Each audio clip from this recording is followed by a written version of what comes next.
விடாதீங்க. ஊர் எல்லாத்துக்கும் கொட்டுங்க. கொட்டிட்டேன். என் செல்லமே வளர்ப்பு சரியில்லைன்றாங்க, பக்ஷரோன்றாங்க. நாயே உட்காரணும். டேய் கடைசியில என்னையும் நடிக்க வச்சிட்டீங்களேடா.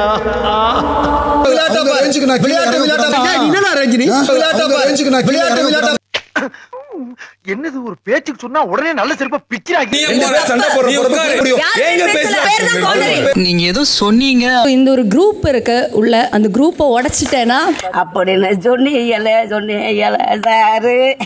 வணக்கம் my dear zonemates, welcome to Shafi zone. நான் உங்க ஷஃபி. அண்ட் இன்னைக்கு நம்ம பார்க்க போறது பிக் பாஸ் சீசன் 9 உடைய டே 37 அண்ட் எபிசோட் 38 ஓட ரிவ்யூ தான். இன்னைக்கு எபிசோட ஸ்டார்ட் பண்ணும்போதே வேக்கப் சாங்லாம் போட்டு எல்லாரும் போயிட்டு பயங்கரமான டான்ஸ்லாம் ஆடி முடிச்சுட்டு வந்தாங்க. அண்ட் சபரி வந்து புது கேப்டன் ஆயிருக்காரு இல்லையா, அதனால வீட்டில் இருக்கிற எல்லாரும் நல்லா கம்ஃபர்டபுளா இருக்காங்களா, அவங்களுடைய ஒர்க்லாம் கம்ஃபர்டபுளா இருக்கா அப்படிங்கிறத நான் செக் பண்றேன் அப்படிங்கிற பேர்ல கிச்சன் டீம்ல போயிட்டு அமித்துக்கு அணிக்கிட்டலாம் உங்களுக்கு குக்கிங் ஓகேவா கம்ஃபர்டபுளா அப்படிங்கிற மாதிரி கேட்டிருந்தாப்புல. அப்புறம் நம்ம தர்பீஸ் பார்த்தாப்புல, இங்க பாரு சபரி எனக்கு ஒரு சஜஷன் இருக்கு அப்படின்னு சொல்லி ஆரம்பிச்சார். என்ன சஜஷன் சொல்லி கேட்டா, அதாவது டீமை மாத்திக்கிட்டே இருக்காதப்பா, இந்த மாதிரி எல்லா கிட்டையும் போயிட்டு ஓகே மாடலாம் கேட்காதப்பா அப்படிங்கிற மாதிரி கேட்டிருந்தாப்புல. அதுக்கு சபரி சொன்னாரு, அண்ணே இது என் சந்தோஷத்துக்காக பண்றேனே அப்படிங்கிற மாதிரி சொன்னபோது கூட அதான் இல்லப்பா கிச்சன் டீம்ல ஆல்ரெடி 4 பேர் இருக்காங்க, நிறைய பேர் வந்துட்டு போயிட்டே இருக்காங்கப்பா அப்படிங்கிற மாதிரிலாம் சொல்லிட்டு இருந்தாரு. அப்ப அவர் என்ன சொன்னாருன்னா, இங்க பாருங்க அதாவது 4 ஹெல்ப்பர் போட்டிருக்கேன், ஹெல்ப்பர் மாறி மாறி ஒரு டீம்ல வேலை பார்ப்பாங்கனே அப்படிங்கிற மாதிரி சொன்னாலுமே இல்லப்பா ஒரே ஆட்கள் மாறி மாறி வரது நல்லா இருக்குதுப்பா அப்படிங்கிற மாதிரியே பேசிட்டு இருந்தார். இருக்கிற எல்லாரும் கிச்சனுக்கு வரம்ன்றாங்க. ரம்யா நீங்க வேற டிபார்ட்மெண்ட் போட்டுருந்தீங்க. இந்த ஆளுக்கு அப்படி என்ன பிரச்சனை? காலங்காத்தால கேப்டன் கிட்ட வந்து இவ்வளவு அக்கறையா கிச்சன் டீம் பத்தி எல்லாம் பேசிட்டு இருக்காப்ல, இந்த ஆள் அப்படி பேசுற ஆள்லாம் கிடையாது அப்படின்னு சொல்லி பார்த்தா அப்புறமா தான் விஷயத்துக்கே வரப்பல. கிச்சன் டீம்ல ஆல்ரெடி 4 பேர் இருக்காங்க. அது மட்டும் இல்லாம இந்த ரம்யாலாம் லாஸ்ட் வீக்லாம் கிச்சன் டீம்ல தானப்பா இருந்துச்சு அப்படிங்கிற மாதிரி சொன்னாரு. அப்பதான் எனக்கு விஷயமே புரிஞ்சு. நேத்து பார்வதி கிட்ட கடந்து பயங்கரமா புலம்பிட்டு இருந்தா தெரியுமா, ரம்யா வந்து சர்விங்ல நின்றுச்சு அப்படின்னா சபரி சம்பந்தப்பட்ட ஆட்கள் அவங்களுக்கு வேண்டியவங்களுக்கு எல்லாம் வந்து அதிகமான சாப்பாடு வைக்கும், ஆனா எனக்கு மட்டும் சாப்பாடு கம்மியா தான் போடும் அப்படின்னு சொல்லிட்டு சோ இன்னைக்குமே ரம்யா தான் சர்விங்ல இருக்காங்க அப்படிங்கிறதுனால அவருக்கு சாப்பாடு கம்மியா கிடைக்கும் இல்லையா, அதுக்காக தான் இவ்வளவு புலம்புலம் சொல்றேன். நீங்க 4 பேர் இருக்கீங்க ஆல்ரெடி, இப்ப ரம்யா கிச்சன்ல இருந்துருச்சு. அந்த தர்பி சபரி கிட்ட இவ்வளவு சொல்லியுமே இன்னைக்குமே கிச்சன் டீமுடைய ஹெல்ப்பரா யார் இருக்கா அப்படின்னு சொல்லி பார்த்தா ரம்யா தான் இருக்காங்க. ரம்யா தான் எல்லாருக்கும் சாப்பாடு சர்வ் பண்ணிட்டு இருக்காங்க. சோ நம்ம திவாகர் மறுபடியும் புலம்ப ஆரம்பிச்சிட்டாப்ல, அதாவது ஆட்களை மாத்திக்கிட்டே இருக்கலாம் சபரி, ஒரே ஆட்களை டார்கெட் பண்ண வேணாம்ப்பா, ஆல்ரெடி 4 பேர் இருக்காங்க, ஒருத்தர் ஒரு விஷயம் பண்ணலாம்ப்பா, இன்னைக்கு நம்ம சில்வர் சீட் பண்றோம்னா அடுத்து வேற ஏதாச்சும் பண்ணலாம்ப்பா அப்படிங்கிற மாதிரி சொல்லிட்டு இருந்தாப்ல. அப்ப சபரியே புரிஞ்சுக்கிட்டு சொல்லிட்டாப்ல, இங்க பாருங்க நீங்க யாரை சொல்றீங்க என்ன சொல்ல வரீங்கலாம் எனக்கு புரியுது, முதல்ல சாப்பிட்டு முடிங்க அப்புறமா பேசிக்கலாம் அப்படிங்கிற மாதிரி சொன்னாலும் கடைசி வரைக்கும் விட மாட்டேன்னு மனுஷன் மூச்சடைஞ்சு அதே விஷயத்தை ரிப்பீட் மோட்ல போட்டு பேசிக்கிட்டே இருந்தாப்ல. அப்ப கனி பார்த்து சொல்லிட்டாங்க, சபரி இதுக்கப்புறம் யார் யார் ஹெல்ப்ங்கிறத முன்னாடியே சொல்லிருப்பா அப்படிங்கிற மாதிரி சொன்ன உடனே இங்க பேசுறதெல்லாம் வச்சு ரம்யா ஓரளவுக்கு புரிஞ்சுக்கிட்டு ரம்யாவே கேட்டாங்க, அதாவது நான் கிச்சன் டீம்ல ஏன் வந்து நிக்கிறேன் அப்படிங்கிற மாதிரி யாராச்சும் கேட்டாங்களா அப்படிங்கிற மாதிரி கேட்கும்போது கனி என்ன சொன்னாங்கன்னா, எல்லாருமே கேட்கறாங்கம்மா அப்படிங்கிற மாதிரி சொல்லிட்டாங்க. அதாவது திவாகர் தான் கேட்டாங்க அப்படிங்கிற மாதிரி போட்டு கொடுக்க வேணாம், எல்லாருமே கேட்டாங்கன்ற மாதிரி பொதுவா சொல்லிடலாம் அப்படிங்கிற மாதிரி தான் அவங்க சொன்னாங்க. ஓ அப்படியா, எல்லாருக்குமே அந்த மாதிரி கேட்கணும்னு தோணுச்சுன்னா நேரா என்கிட்டே வந்து கேட்க வேண்டியதுதானே, எல்லாருக்கும் வாய் இருக்கதான் செய்யுது, நான் இங்க தானே நிக்கிறேன் என்கிட்ட வந்து ஏன் கேட்க மாட்டீங்க அப்படிங்கிற மாதிரி ரம்யா ஒரு பக்கம் கத்த ஆரம்பிச்சிட்டாங்க. அதுக்கப்புறமா ரம்யா என்ன பண்றாங்க, எல்லாரும் கேட்டாங்கன்ற மாதிரி கனி சொன்னாங்களா, அதனால யார் யாரெல்லாம் சொன்னாங்க அப்படிங்கிற மாதிரி ஒரு சர்வேவே எடுத்துடலாம்னு சொல்லிட்டு எல்லார்கிட்டையும் போய் கேட்டுட்டு இருக்காங்க. அப்ப சுபிக்ஷா வியானா அரோரா இவங்க 3 பேர் உட்கார்ந்திருக்காங்க. அவங்க கிட்ட கேட்கும்போது நாங்களாம் சொல்லலையே அப்படிங்கிற மாதிரி 3 பேரும் சொல்லிட்டு சுபிக்ஷா இதுல எனக்கு தெரியும் யாரு சொன்னாங்க, ஆனா நான் சொல்லலாமா அப்படிங்கிற மாதிரி கேட்டுருந்துச்சு. அதான் சொல்லலாமான்னு கேட்டல, சொல்லி தொலைமா அப்படிங்கிற மாதிரி சொன்ன உடனே திவாகர் தான் கேட்டாரு அப்படிங்கிற உண்மையை சொல்லி கொடுத்தாங்க. அதுக்கு ரம்யா வந்து திவாகர் தான் சொன்னாருன்னா திவாகர் சொல்லிட்டு போயிடுதுன்னு அதுக்கு எல்லாரும் சொல்றாங்க. இப்ப ரம்யா உள்ள வந்து ஹெல்ப் பண்றது வந்து யாருக்கும் பிடிக்கலன்றாங்க, ஆனா அதே கெமி ஒர்க் பண்ணா யாரும் கேள்வி கேட்க மாட்டாங்களே அப்படின்னு சொல்லிட்டு அவங்க ஒரு பக்கம் புலம்ப ஆரம்பிச்சிட்டாங்க.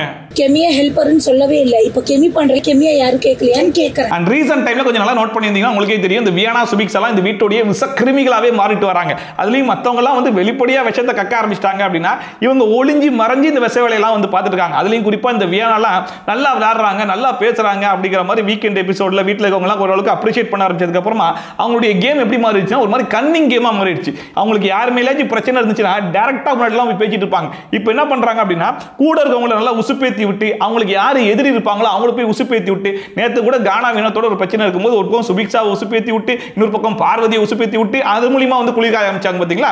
அந்த மாதிரி தான் இப்போ சுபிக்ஷாவுமே மாற ஆரம்பிச்சிட்டாங்க. ஒரு பக்கம் கனி வந்து சரி ஓகே திவாகர் தான் சொன்னாரு அப்படிங்கிற மாதிரி சொன்னா அது பிரச்சனையில வந்து முடியுமே அப்படிங்கிறதுக்காக பொதுவா எல்லாரும் தான் சொன்னாங்க அப்படிங்கிற மாதிரி சொல்லி விட்டுருக்காங்க. அதை கேட்டுட்டுமே இங்க வந்து எனக்கு தெரியும் நான் சொல்லலாமா அவனு தப்பு இல்லையே அப்படின்ற மாதிரி கன்ஃபர்மேஷன்லாம் கேட்டுட்டு அதுக்கப்புறம் அதுக்கப்புறமா சொல்றேங்கிற பேர்ல போட்டு கொடுக்குது அப்படின்னா இந்த புள்ளியும் அடுத்த வியனாவா தானே மாறிட்டு வருது. ஏன் முன்னாடி திவாகர் கேட்டாங்க, நான் என்ன கேக்குறேன். அதுக்கப்புறமா அந்த ரியாக்ஷன் கொடுத்து ஒரு கேம் ஒன்று விளையாடுவாங்க தெரியுமா? நடுவில் ஒரு திரையை வச்சுப்பாங்க, ரெண்டு பேரும் ஒரு ரியாக்ஷன் வச்சிருப்பாங்க. அந்த திரையை எடுத்த உடனே அந்த ரியாக்ஷனை பார்த்து யாரு சிரிக்காம இருக்கா அப்படிங்கிற மாதிரி ஒரு கேம் விளையாடுவாங்கல்ல. அந்த கேமை வந்து ஒரு பக்கம் திவாகரும் ஒரு பக்கம் எஃப்ஜேயும் வச்சு விளையாடிட்டு இருந்தாங்க. அப்போ வந்து திவாகர் வழக்கம் போல ஒரு ரியாக்ஷன் ஒன்று கொடுத்து அந்த ரியாக்ஷனை மாத்திக்கிட்டே இருந்தாப்ல. ஆக்சுவலா அந்த ரியாக்ஷனை மாத்தக்கூடாது, அப்படியே ஸ்டேபிளா தான் இருக்கணும். அதை பார்த்து வந்து அவர் ரியாக்ஷன் மாறுது அப்படிங்கிற மாதிரி சபரி சொல்லும் போது வினோத் என்ன சொன்னார்னா, விடுப்பா அப்படியே நம்ம நிம்மதியா இருந்துட்டு போலாம், இந்த வீட்டோட நிம்மதியே இந்த வாய் அமைதியா இருக்கும் போது தான் அப்படிங்கிற மாதிரி கலாய்ச்சி விட்டாப்ல. அப்ப திவாகர் அந்த கேம் எல்லாம் பார்த்துட்டு முடிச்சிட்டு போய் படுத்துட்டாப்ல.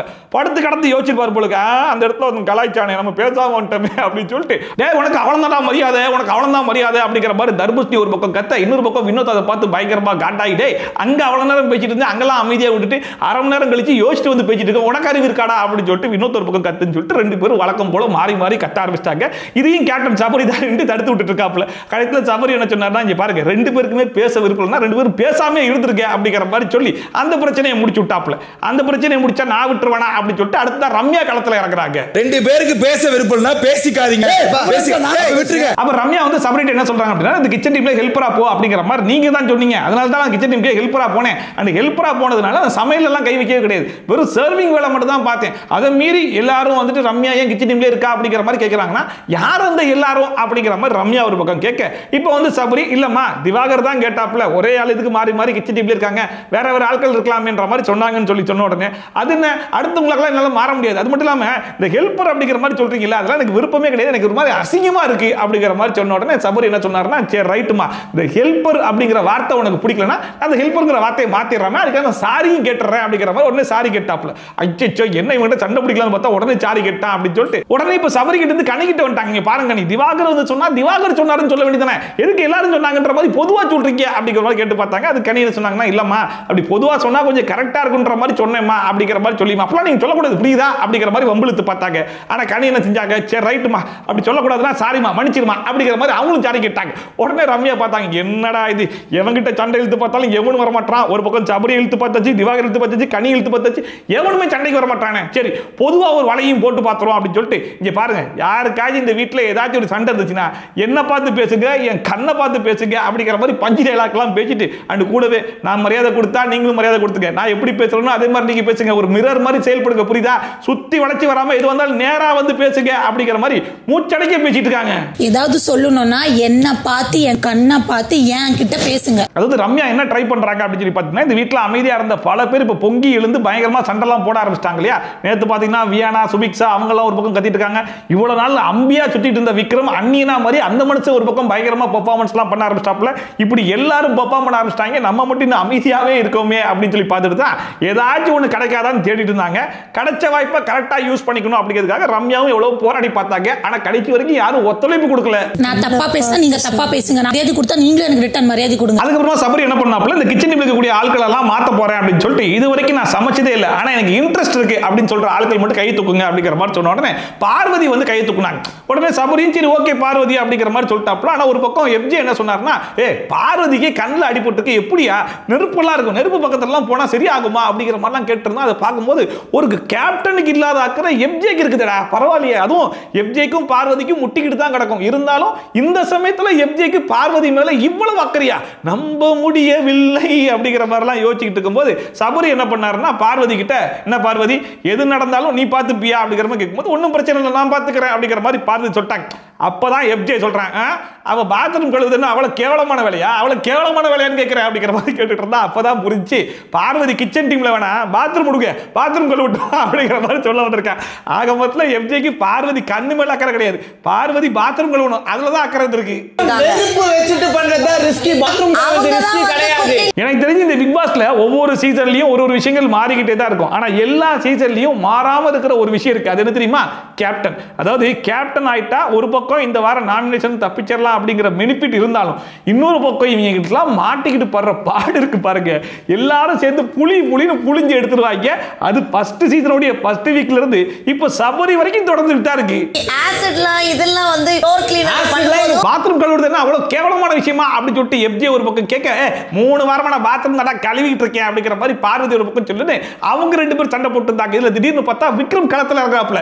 என்னடா இது, முன்னாடிலாம் பார்வதியை பார்த்தா ஒதுங்கி போவாப்ல, அவாய்ட் பண்ணிட்டு போவாப்ல, இதெல்லாம் நமக்கு தேவலன்ட்டு போவாப்ல. ஆனா இப்போ பார்வதி எப்ப சண்டை போட மாட்டாங்க, நம்ம எப்ப களத்துல இறங்க மாட்டோம் துடிச்சிட்டு இருக்காருன்ற மாதிரி தான் இருந்துச்சு. இதுல ஆச்சரியப்படுற வகையில பார்வதி விக்ரம் அவாய்ட் பண்றாங்க. இங்க பாருங்க விக்ரம், உங்ககிட்ட பேசுறதுக்கு நான் விருப்பப்படல அப்படிங்கிற மாதிரி சொன்னாலும் நான் விருப்பப்படுறேன், வா சண்டை போடலாம் அப்படின்னு சொல்லிட்டு 2 பேரும் மாறி மாறி வழக்கமா ஒரு கொடூரமான சண்டை ஓடு போடுவாங்கல்ல, அந்த சண்டையை போட ஆரம்பிச்சாங்க. இதுல பாருங்க பக்கத்துல திவாகர் வந்து படுத்து தூங்கி கொரட்டை விட்டு இருந்தாப்ல.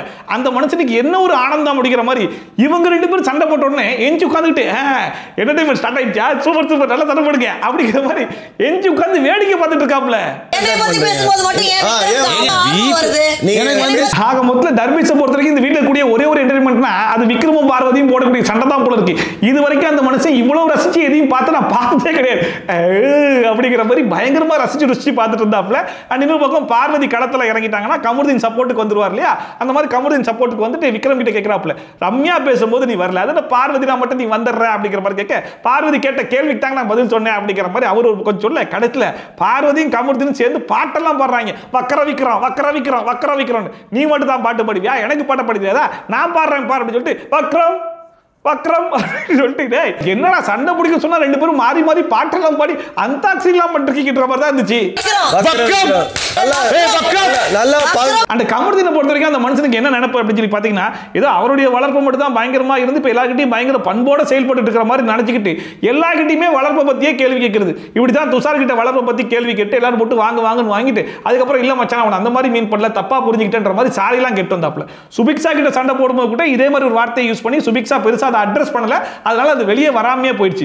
இப்போ மறுபடியும் விக்ரம் கிட்டயும் உன்னை ரொம்ப பண்பாதாம்பா வளர்த்திருக்காங்க அப்படிங்கிற மாதிரி வளர்ப்பை பத்தி வார்த்தையை விடுறாப்ல. அதை முடிச்சுக்கிட்டு பார்வதி ஆமாமா உன்னை ரொம்ப பண்பாதாம்பா வளர்த்திருக்காங்க அப்படின்னு சொல்லிட்டு கமருதீனோட சேர்ந்து பேசிட்டு இருந்தோன்னே கெமி அதை பார்த்து பயங்கரமா டென்ஷனா இங்க பாருங்க வளர்ப்பை பத்தி எல்லாம் பேசுறவளை வச்சுக்காதீங்க அப்படிங்கிற மாதிரி அவங்க ஒரு பக்கம் கத்த ஆரம்பிச்சிட்டாங்க. இதுல விக்ரம் எப்பயுமே டைரக்டா அட்ரஸ் பண்ணுவார் இல்லையா, பட் இந்த வாட்டி அவர் என்ன பண்றாரு, நேரா கேப்டன் கிட்ட போய் சொல்லிட்டு இங்க பாருப்பா நான் உங்களுடைய வளர்ப்பை பத்தி எல்லாம் எதுவுமே பேசல, ஆனா அவங்க வளர்ப்பை பத்தி பேசலாம், இதெல்லாம் நீ நோட் பண்ணிட்டு தானே இருக்க, அஃப்கோர்ஸ் நான் நோட் பண்ணிட்டு தான் இருக்கேன் அப்படிங்கிற அந்த பர்சன் ரியாக்ஷன் கொடுத்துட்டு இருக்காப்லையோ, நீ கேப்டனியா 2 பேர் சேர்ந்து மாறி மாறி தண்டை போட்டு கிடக்குறாங்க, போய் தடுத்து வரதை விட்டுட்டு அவன் பேசுறதை நோட் பண்ணிட்டு இருக்கேன், நீ பேசுறதை நோட் பண்ணிட்டு இருக்க, ரியாக்ஷன் கொடுத்துட்டு இருக்கியே, யாரையா நீ இவ்வளவு நேரம் ஏதோ பயங்கர கேப்டன் மாதிரி செயல்பட்டு இருந்த, இப்போ 2 பேரும் அடிச்சு உருண்டுட்டு இருக்காங்க, நின்று வேடிக்கை பார்த்துட்டு இருக்கிற மாதிரி தான் இருந்துச்சு. அவங்க வளர்ப்பு வீடு ஏதாவது பேசணும்னா அவங்க பேசினாங்க, நீங்க பார்த்துட்டு இருந்தீங்கல்ல. விக்ரம் ஒரு பக்கம் சபரி கிட்ட போய் சொல்லி பார்த்தாப்ல, சபரி கேப்டனா உள்ள வந்து தடுக்கிற மாதிரி தெரியல, சரின்னு சொல்லிட்டு விக்ரம் டைரக்டா போய் கமருதீன் கேட்க ஆரம்பிச்சிட்டாப்ல, வளர்ப்பு பத்தி பேசுறீங்க அப்படிங்கிற மாதிரி கேட்டோன்னே அது கமருதீன் ஆமா அடிபட்டு இருக்க பொண்ணை பத்தி நீ இந்த மாதிரி பேசும்போது நான் அப்படிதான்டா பேசுவேன் அப்படிங்கிற மாதிரி சொல்ல ஆரம்பிச்சிட்டாங்க. அந்த வழக்கமா பார்வதி அண்ட் விக்ரம் 2 பேரும் சேர்ந்து ஒரு பயங்கரமான சண்டை ஒன்று போடுவாங்கல்ல, இமிட்டேட்டிங் மார்க்கிங் எல்லாமே பண்ணி அந்த மாதிரி ஒரு சண்டை ஒன்று போட ஆரம்பிச்சாங்க. அப்பதான் சபரி உள்ள வந்து டே விக்ரம் கொஞ்சம் உட்கார்றா அப்படிங்கிற மாதிரி சொன்னோன்னே எதுக்கு உட்காரணும்ன்ற வக்ரம்ங்கிறாங்க வளர்ப்புங்கிறாங்க, நாயே உட்காரணும்னு சொல்லிட்டு மனசை கடந்து பயங்கரமா கத்த ஆரம்பிச்சிட்டாப்ல. வளர்ப்பு சரியில்லைன்றாங்க, பக்ஷ்ரோன்றாங்க, நாயே உட்காரணும். ஒரு பக்கம் பார்வதி விக்ரமும் மாறி மாறி மார்க்கிங் இமிட்டேட்டிங் சொல்லிட்டு என்னென்னமோ பண்ணிட்டு இருந்தாங்க. அதை பார்த்து கமருதீன் பார்ப்பாடி பண்றதுக்குலாம் யாருமே சிரிக்கல அப்படிங்கிற மாதிரி சொன்னேன், எனக்கு பிடிச்சிருக்கு நான் பண்றேங்க அப்படிங்கிற மாதிரி விக்ரம் சொன்னாப்ல, எனக்கு பிடிக்கலையே அப்படிங்கிற மாதிரி சொன்ன உடனே அதுக்கு விக்ரம் சொல்றாப்ல, பார்வதி பேசுறது கூட தான் இந்த வீட்டில் யாருக்கும் பிடிக்கல, அவங்க பேசாம இருக்காங்களா அப்படிங்கிற மாதிரி அந்த இடத்துலயும் ஒரு கலாயை போட்டு விட்டாப்ல. அதுக்கப்புறமா கமருதீன் கேட்கறப்பல மறுபடியும் அதே கேள்விதான், அவங்க பேசும்போது பேசல, இவ பேசினா மட்டும் பேசுறீங்க ஏன் அப்படிங்கிற மாதிரி கேட்டா, அவங்கள வளர்ப்பை பத்தி பேசினாங்க, நீங்க தானே வளர்ப்பை பத்தி பேசுனீங்க அப்படிங்கிற மாதிரி சொன்னோன்னே ஆமா நான் தான் பேசினேன், நீ தானே அன்பு பண்புன்ற மாதிரிலாம் பேசினா, இப்போ அந்த மாதிரியா நடந்துக்கிற அப்படிங்கிற மாதிரி கேட்டா அது கீழே போட்டு மிதிச்சிட்டேன், எனக்கு புரியலையே அது என்ன ஒருத்தன் ஒரு பேச தான் காட்டணுமா, இது என்னுடைய இன்னொரு பேசு, நான் எல்லா பேசையும் காட்டதான் செய்வேன் அப்படிங்கிற மாதிரி கடைசியில் விக்ரமே வாக்குமூலம்லாம் கொடுக்க ஆரம்பிச்சிட்டாப்ல. இதுக்கு முன்னாடி வரைக்கும் எனக்கு பெருசா சண்டைலாம் போட வராதுங்க, நான் வெளியாட்டி சண்டைலாம் போட்டது கிடையாதுங்க, இல்லாட்டி கொஞ்சம் இப்படி தாங்க இருப்பேன், செட்டில் தான் இருப்பேன் அப்படின்ற மாதிரி தான் அந்த மனுஷன் சொல்லிட்டு இருந்தாப்ல. ஆனா திடீர்னு இப்படி ஒரு பேச காமிச்சிட்டு எனக்குள்ள இப்படிப்பட்ட பேசும் ஒளிஞ்சிருக்கு, அதை காட்டக்கூடாதுன்னு சொல்றதுக்கு நீ யாரா, நான் காட்டு வேண்டாம், இது மட்டும் இல்லடா என்னுடைய கொடூரமான பேசி எல்லாத்தையும் காட்டு வேண்டாம் அப்படிங்கிற மாதிரி பேசிக்கிட்டு இருக்காப்ல. இதுல என்ன ஒரு வருத்தம் சொல்லி பாத்தீங்கன்னா, ஆரம்பத்துல இந்த கண்டஸ்டன்ஸ் எல்லாம் பார்த்துட்டு இருக்கிறதுலே விக்கல்ஸ் விக்ரம் மட்டும்தான் ஓரளவுக்கு நல்லா இருக்காப்ல, அந்த மனுஷன் மட்டும் தான் கடைசி வரைக்கும் பேரை கெடுத்துக்காம இந்த வீட்டை விட்டு வெளியே வரதுக்கு அதிகமான வாய்ப்பு இருக்குடா அப்படிங்கிற மாதிரி நினைச்சிட்டு இருக்கும்போது, அதெல்லாம் அப்படி விட்டு வைப்பா, எங்களோட சேர்த்து ஐக்கியமாக்கிறோமா இல்லையா அப்படிங்கிற மாதிரி இப்ப கூட்டத்தோட கூட்டமா அந்த மனுஷன் சேர்த்து கலந்து விட்டாங்கன்னு நினைக்கும் போது தான் ரொம்ப வருத்தமா இருக்குடா. இவ்வளவு நேரம் இந்த வீட்டுல எந்த ஒரு பிரச்சனை வந்தாலுமே சபரி as a captain உடனே போய் இன்வால்வ் ஆகி அந்த பிரச்சனையை சால்வ் பண்றதுக்கு முயற்சி எல்லாம் பண்ணிருந்தாப்ல. ஈவன் நம்ம தர்பீஸும் வினோத்தும் சண்டை போடும்போது கூட ரெண்டு பேருக்கு இஷ்டம் இல்லைன்னா பேசிக்காதீங்க அப்படிங்கிற மாதிரிலாம் சொல்லிட்டு போனார் இல்லையா. ஆனா இந்த பிரச்சனையை ஒரு பக்கம் நம்ம தர்பூஸ்டி ஸ்டார் எப்படி ரசிச்சு ருசிச்சு பார்த்துக்கிட்டு இருக்காப்லையோ, அதே மாதிரி சபரியும் வெளியே டாஸ்க்கு ரெடி பண்ணிட்டு ரொம்ப நேரம் போர் அடிக்குது, இது கொஞ்சம் இன்ட்ரெஸ்டிங்கா தான் இருக்குது, பார்ப்போம் அப்படிங்கிற மாதிரி நல்லா வேடிக்கை பார்த்துட்டு அதுக்கப்புறமா இது ஹீட் ஆகுது அப்படிங்கிற மாதிரி தெரிஞ்ச உடனே உள்ள போய் தடுக்க முயற்சி பண்ண உடனே அங்க பிரஜன் கிளம்பி விட்டாப்ல. இவ்வளவு நேரம் வேடிக்கை தானே பார்த்துட்டு இருந்தேன், இப்போ இதுக்கு வர அப்படிங்கிற மாதிரி அவர் ஒரு பக்கம் கேட்க, இவ்வளவு நேரம் அமைதியா இருந்து பார்த்துட்டு இப்போ மட்டும் இதுக்கு வர அப்படிங்கிற மாதிரி சாண்ட்ராவும் கேட்க ஆரம்பிச்சிட்டாங்க. இல்லங்க ஒரு பாயிண்ட்டுக்கு மேல கேட்டு தானே ஆகணும், நீ பாயிண்ட்டுக்கு போற வரைக்கும் எதுக்குடா வெயிட் பண்ண அப்படிங்கிற மாதிரி கேட்டு இருந்தாங்க. இல்லங்க டிஸ்டன்ஸ் குறைஞ்சிக்கிட்டு இருக்கு அதனால தான் வந்தேன் அப்படிங்கிற மாதிரி சொன்னா, இல்ல அதாவது விக்ரம் பேசுற வரைக்கும் நீ வேடிக்கை பார்த்த, கமருதீன் பேசுனோடனே வரியே அப்படிங்கிற மாதிரி கேட்க ஆரம்பிச்சிட்டாங்க. அதாவது இப்ப ரெண்டு கேங்கா பிரிஞ்சிருச்சு இல்லையா, அந்த கேங்கு பேசும்போதெல்லாம் நீ வேடிக்கை பார்க்கற, நீ அந்த கேங் ஆளுன்றதுனால எங்க கேங்கு பேசும்போது மட்டும் அது கேட்க ஆரம்பிச்சிட்டியா அப்படிங்கிற மாதிரி கேட்ட உடனே சபரி அதுக்கு இங்க பாருங்க அந்த மாதிரிலாம் பேசாதீங்க, அந்த மாதிரி பார்ஷியாலிட்டிலாம் நான் பார்க்கவே கிடையாது, இதுக்கு முன்னாடி வரைக்கும் டிஸ்டன்ஸ் இருந்துச்சு, இப்போ டிஸ்டன்ஸ் குறைஞ்சதால தான் நான் உள்ளே வந்தேன் அப்படிங்கிற மாதிரி சொல்லி பார்த்தாப்ல. ஆனால் கடைசி வரைக்கும் நாங்கள் அதை அக்செப்டே பண்ணிக்க மாட்டோம், நீ உங்க டீமுக்கு தான் சப்போர்ட் பண்ற, எங்க டீம் ஆளுன்னு வரும்போது நீ பார்ஷியாலிட்டி தான் காட்டுற அப்படிங்கிறத கொஞ்சம் மறைமுகமாவே சொல்ல ஆரம்பிச்சிட்டாங்க. ஆக மொத்தம் ஒயில்ட் கார்டு என்ட்ரி உள்ள வரும்போது இந்த குரூப் விஷயத்தை உடைக்க போறோம் அப்படிங்கிற மாதிரி வாய்க்கிலேயே பேசிட்டு கடைசியில் அந்த குரூப் விஷயத்தை உடைக்கணும்னா அதுக்கு நாங்க ஒரு குரூப்பை கிரியேட் பண்ணணும் அப்படின்னு சொல்லி இவங்க ஒரு குரூப் விஷயத்தை கிரியேட் பண்ணி இப்போ இந்த குரூப் விஷயத்தை வச்சு அந்த குரூப் விஷயத்தை உடைக்க போறாங்களா. இது என்ன கான்செப்டே புரிய மாட்டேது. பாயிண்ட் போனா கண்டிப்பா வரணும் சார். கடைசியில் சபரி ரெண்டு குரூப்புக்கு நடுவுலையும் மாட்டிக்கிட்டு ஏன் மேலதான் தப்பு அப்படிங்கிற மாதிரி கத்திட்டு இருந்தாரா. அதுக்குமே கமருதீன் ஏன்டா கத்துற திவ்யா கண்டு சொன்ன கத்தக்கூடாதுன்னு சொன்னல, இப்போ நீ மட்டும் ஏன்டா கத்துற அப்படிங்கிற மாதிரி கத்துற. சரி சார்ரா கத்துறதுக்கு ஒரு சாரி, அது மட்டும் இல்லாம நான் பார்ஷியாலிட்டிலாம் காட்டல, நான் பார்ஷியாலிட்டி காட்டின மாதிரி உங்களுக்கு தெரிஞ்சுச்சுன்னா அதுக்கு ஒரு சாரி அப்படின்னு சொல்லிட்டு கடத்தியோட கேப்டன்சி சாரியிலே போயிடும் போல இருக்கு. சரி ஓகே நான் கத்துன சார்னா சாரி ஓகே. ஒரு பக்கம் சபரி எல்லாத்துக்குமே சாரி கேட்ட உடனே கமருதீன் பார்த்தாப்ல, சரி ரைட் அப்ப நம்மளும் ஒரு சாரியை கேட்டு வச்சிருவோம், விக்ரம் அந்த வளர்ப்பு மாற்ற சொன்னல அதுக்கு சாரிலாம் இருக்கிறா பரவாயில்ல அப்படின்ற மாதிரி அவங்க உடனே சால்வ் பண்ணிட்டாங்க. ரொம்ப சாரி விடியாமா அடுத்து ஒன்னும் இல்ல, இந்த வாரம் வீக்லி டாஸ்க்காக வெளியே பிரம்மாண்டமான செட்டு போடுறோம், அதனால கொஞ்ச நேரம் உள்ள அமைதியா உட்காந்து பேசிக்கிட்டு இருக்கடா அப்படிங்கிற மாதிரி பேச விட்டாங்க. அது கடைசியில் பாருங்க ரம்யா ஆரம்பிச்சு டீம் பிரிக்க போய் பார்வதி உள்ள வந்து விக்ரம் களத்துல இறங்கி கமருதீன் களத்துல இறங்கி அந்தாக்ஷரி வச்சு வளர்ப்பு வரைக்கும் போய் கடைசியில் அது பார்ஷியாலிட்டி பிரச்சனைக்கு போய் ரெண்டு குரூப்பிசமா பிரிஞ்சு அதுல சபரி சாரி கேட்டு கடைசியில் கமருதீன் சாரி கேட்டு முடிஞ்சிருக்கு. அப்பயும் நம்ம கேப்டனுடைய நேர்மையை பாருங்க, இப்ப கூட நான் டீம் பிரிக்காம விட மாட்டேன் அப்படின்னு சொல்லிட்டு ஒரு வழியா இவ்வளவு பிரச்சனைக்கு நடுவுல அந்த கிச்சன் டீமையும் பிரிச்சுட்டாப்ல. அந்த 4 பேர் யாருன்னா அமித், பார்வதி, சுபிக்ஷா, கானா வினோத் தான். அமித், பார்வதி, சுபிக்ஷா, கானா வினோத் இதுதான் குக்கிங் டீம். அதுக்கப்புறமா இந்த வாரத்துடைய வீக்லி டாஸ்க் வந்து ஸ்டார்ட் பண்ணாங்க. அதாவது இந்த வீடு வந்து 2 சாம்ராஜ்யமா பிரிய போதா, ஒன்னு கானா வினோத்துடைய சாம்ராஜ்யமா, இன்னொன்னு தர்பீஸ் சாம்ராஜ்யமா. கடைசியில் பிக் பாஸ் உடைய நிலைமை எப்படி ஆயிடுச்சு பாத்தீங்களா. வாட்டர்மெலன் ஸ்டாரை வச்சு தான் இந்த சீசனையே ஓட்டணும்ன்ற நிலைமைக்கு வந்துட்டாங்க.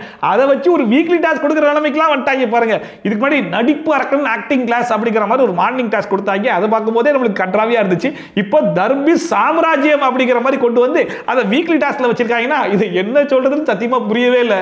தர்பீஸ் சாம்ராஜ்யம் ஆரம்பத்தில் ஒன்னா இருந்த சாம்ராஜ்யம் இவங்களுடைய அந்தாக்ஷரினால மக்களே பிரித்து விட்டார்கள் அப்படிங்கிற மாதிரி சொல்லிட்டு ஒரு பக்கம் தர்பீஸ் வந்து மன்னரா, இன்னொரு பக்கம் கானா வினோத் வந்து மன்னரா.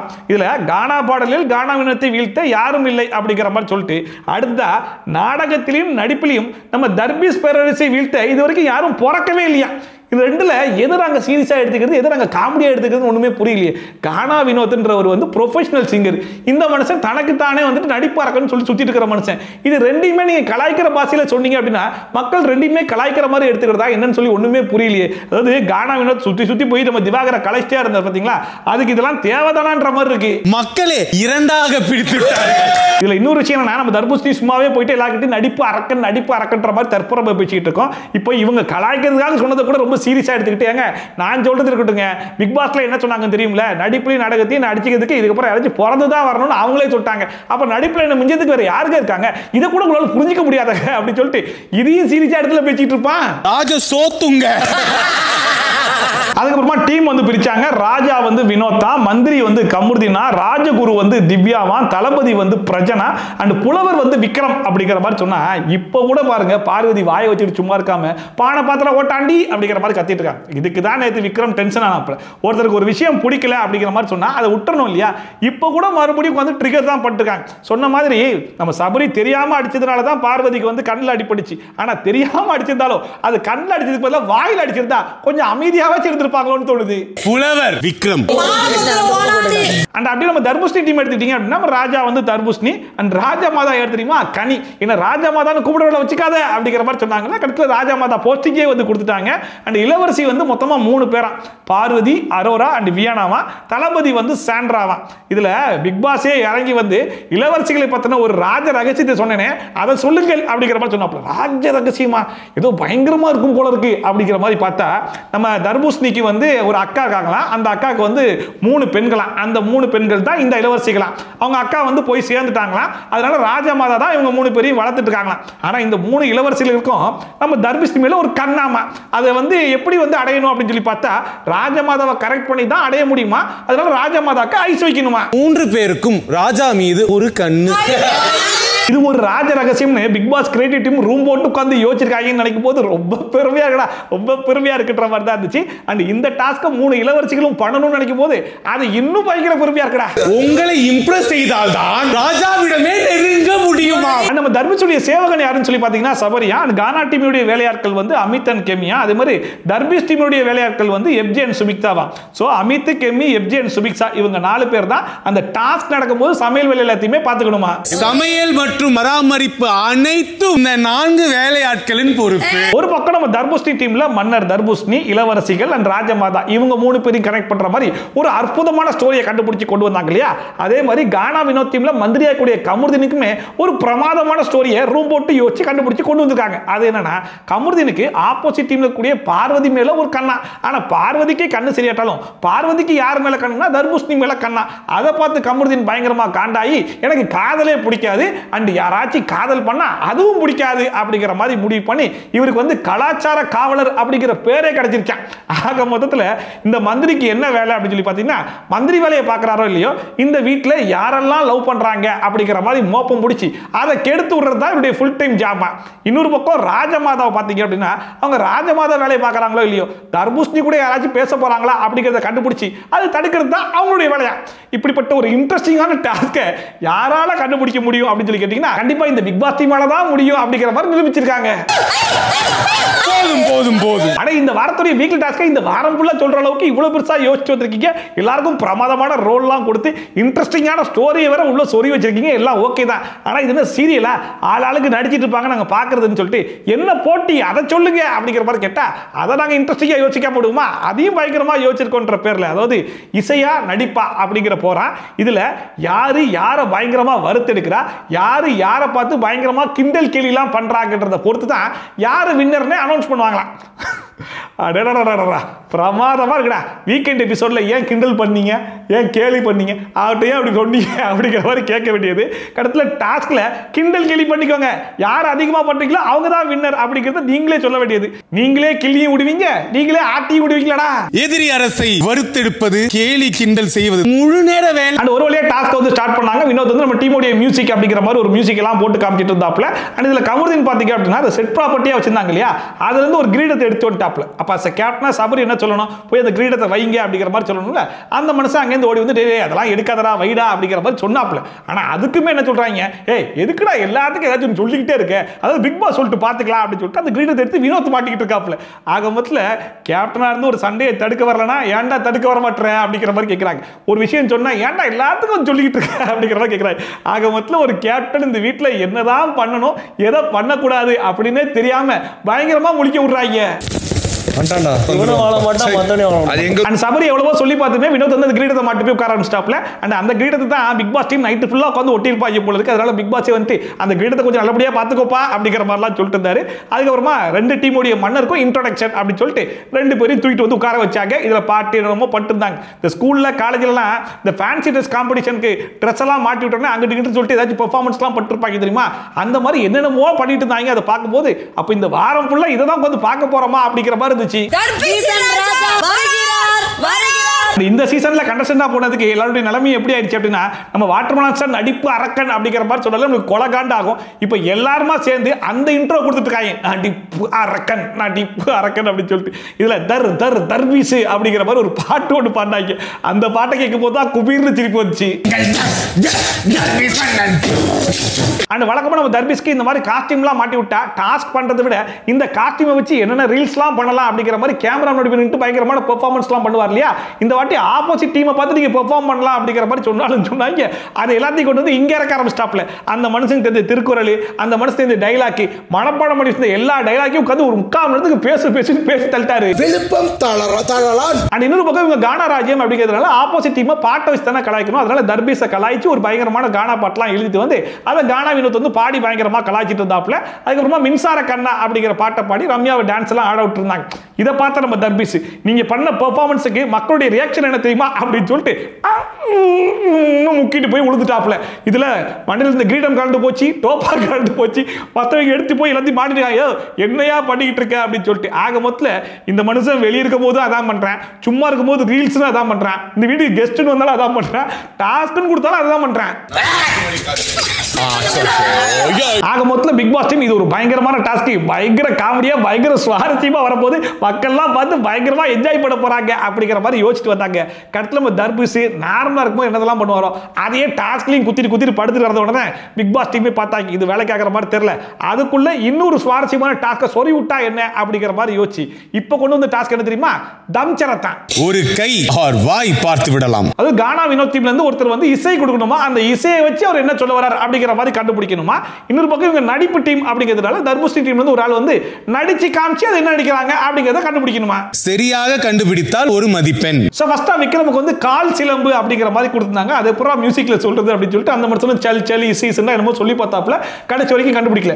ஆனா அப்பயுமே பார்வதி பாருங்க, ஒரு டாஸ்க்ல இருக்கும் அப்படின்னு சொல்லி கூட பார்க்காம சும்மா எல்லாரும் வாயும் வந்து கிண்டுறீங்கல, கொஞ்சமாச்சும் பிராக்டிஸ் பண்ணிருக்காங்கல, இப்ப மட்டும் எதுவுமே பண்ண முடியல அவங்களால அப்படிங்கிற மாதிரி பேசிட்டு இருந்தோடனே சபரி அங்க வந்து சொல்லிட்டாப்ல, இங்க பாருங்க ஒரு டாஸ்க்னு ஒன்று உருவாக்கி கொண்டு வந்து கொடுத்தாங்க, நம்ம கையமையா அதுலயும் கத்தி உருப்படியா ஒண்ணுமே பண்ணல, டிவியில போறதுக்கு 5 நிமிஷம் கூட தேராது அப்படிங்கிறதுனால தான் இப்படி ஒரு டாஸ்கை கண்டுபிடிச்சு கொண்டு வந்துருக்காங்க. இதையாச்சும் ஒரு 5 நிமிஷம் டெலிகாஸ்ட் பண்ற மாதிரி உருப்படியா பண்ணி தொலைங்கடா, இதுலயும் கத்திட்டு இருக்காதீங்கடா அப்படின்னு சொல்லிட்டு வெளியிருந்து பாக்குற நம்ம மைண்ட் வாய்ஸ் என்னன்றத சபரியே கேப்சர் பண்ணி சொல்லிட்டாப்ல. டிவியில போட முடியுமா அப்படின்னு கேவலப்படுத்துறதுக்காக திட்டாம இப்படி பண்ணிருக்காங்க. நம்ம போய் திருப்பி கத்திட்டே இருந்தா நல்லா இருக்காது. இதுல காமெடி என்னன்னா, இந்த வீடு 2 சாம்ராஜ்யமாக பிரிய போகுது அப்படிங்கிற மாதிரி பயங்கர பிரமாண்டமா ஆரம்பிச்சு அவ்வளோ செட்டு அவ்வளோ ப்ராப்பர்ட்டி, இவங்களுக்கு ஆளாளுக்கு ஒரு ரோல், அதுல ஒரு ஸ்டோரி, இந்த கெட்டப், இதை எல்லாத்தையும் கொடுத்துட்டு கடத்துல 2 டீமும் கீழே உட்காந்துக்கிட்டு அந்த படமா ஒரு வத்தியா 2 வத்தியா என்னடா சொல்ல வர அப்படிங்கிற மாதிரி பேசிட்டு இருக்கிறதெல்லாம் பார்க்கும்போது அடே என்னடா பண்ணி வச்சிருக்கீங்க, இதுக்காடா 1 மணி நேரம் டாஸ்கை விளக்குன்னு விளக்குறீங்க, இதை வச்சு எப்படா அடுத்த 3 நாள் ஓட்ட போறீங்கன்ற மாதிரி நமக்கு வருத்தமா இருக்கு. போருக்கு கிளம்புறாங்க. இதுல வேற அந்த டாஸ்கோட முடிவுல 7-6 அப்படிங்கிற ஸ்கோர்ல தர்பீஸ் டீம் வந்து வெற்றி பெற்றுச்சான். கடைசி வரைக்கும் விடாம முயற்சி பண்ண கானா வினோத் டீமுக்கு பாராட்டுக்கலாம். கானா ராஜ்யத்திற்கு என் மனமார்ந்த பாராட்டுகள். இதுல வேற எதை கரெக்டா பண்றாங்களோ இல்லையோ ஒவ்வொரு டாஸ்க்னாலையும் ஒரு சண்டையை மட்டும் கரெக்டா போட்டுறாங்க. இப்ப கூட சபரி அண்ட் வினோத் 2 பேருக்கும் பயங்கரமா முட்டிக்கிச்சு, 2 பேரும் மாறி சண்டையெல்லாம் ஒரு பக்கம் போட்டுருந்தாங்க. இன்னொரு பக்கம் தர்பீஸ் டீம் ஜெயிச்சிட்டாங்களாம்ல இந்த பயங்கரமான டாஸ்க்ல, அதனால செலிப்ரேஷன் மோட் அப்படின்னு சொல்லிட்டு எல்லாரும் சேர்ந்து தர்பீஸ்லாம் சாப்பிட்டு காமிச்சிட்டு இருந்தாங்க. அதை பார்க்கும்போது அட பாவமே இந்த நிலைமைக்கு ஒரு வாய் எதிர்பார்க்கவே இல்லையா அப்படிங்கிற மாதிரி இருந்துச்சு. அதை நம்மளால பார்க்க முடியல இல்லையோ, பிக் பாஸ் டீமாலேயே பார்க்க முடியல போல இருக்கு. சரி இதை இப்போதைக்கு டெம்பரரியா முடிச்சுக்கலாம், மீண்டும் நாளைக்கு மார்னிங் ஸ்டார்ட் பண்ணிக்கலாம் அப்படிங்கிற மாதிரி சொல்லி இந்த டாஸ்கை இப்போதைக்கு டெம்பரரியா ஸ்டாப் பண்ணி ஸ்டாப்ல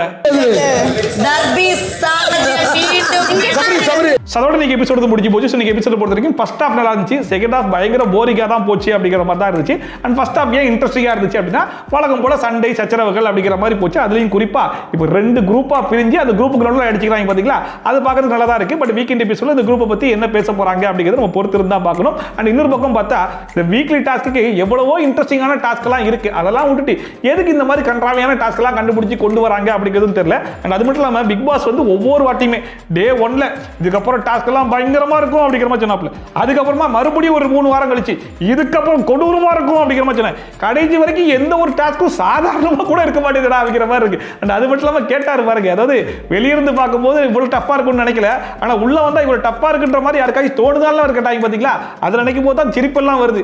இதெல்லாம் என்ன டாஸ்க், இதை எப்படி கொண்டு போக போறாங்கன்னு சத்தியமா தெரியவே இல்லை. இவங்க சொன்ன ஸ்லோகன் மாதிரி போக போக தான் தெரியும், பார்க்க தான் தெரியும்ன்றது அவங்களுக்கு தான் பொருதுன்ற அளவுக்கு ரொம்ப மோசமான ஒரு டாஸ்க். தர்பீஸ் கல்வி சாம்ராஜ்யம், கானா சாம்ராஜ்யம் அப்படிங்கிற மாதிரி பயங்கரமாலாம் ஆரம்பிச்சு கருத்துல தம்சரத் கேமை போட்டு விளையாடிட்டு அதுக்கு பாயிண்ட்ஸை கொடுத்து நீங்க தான் வின்னர், நீங்க தான் லூசர்ன்ற மாதிரிலாம் சொல்லிட்டு இருக்காங்கன்னா இது எந்த மாதிரி இருக்கு அப்படிங்கிறது சத்தியமா எனக்கு தெரியல. இன்னைக்கு டாஸ்க் பத்தின உங்களுடைய கருத்து என்ன, நீங்க எபிசோட் பத்தின கருத்து என்ன அப்படிங்கிறத மறக்காம கமெண்ட் செக்ஷன்ல சொல்லுங்க. இதே மாதிரி ட்ரோல்ஸ் அண்ட் ரிவ்யூஸ்லாம் கண்டிப்பா பார்க்கணும்னு நினைச்சீங்கன்னா மறக்காம சப்ஸ்கிரைப் பண்ணிட்டு பக்கத்துல இருக்க பெல் ஐகான் டான் தட்டி விட்டீங்கன்னா போற வீடியோ நோட்டிஃபிகேஷன் டாடா டைம் வந்து சேர்ந்துரும். சோ மீட் இது மாதிரி சூப்பரான வீடியோட சூப்பரான ரிவ்யூவோட சூப்பரான ட்ரோலோட நான் சந்திக்கிறேன். Bye from Shoppy, tata, bye bye and take care.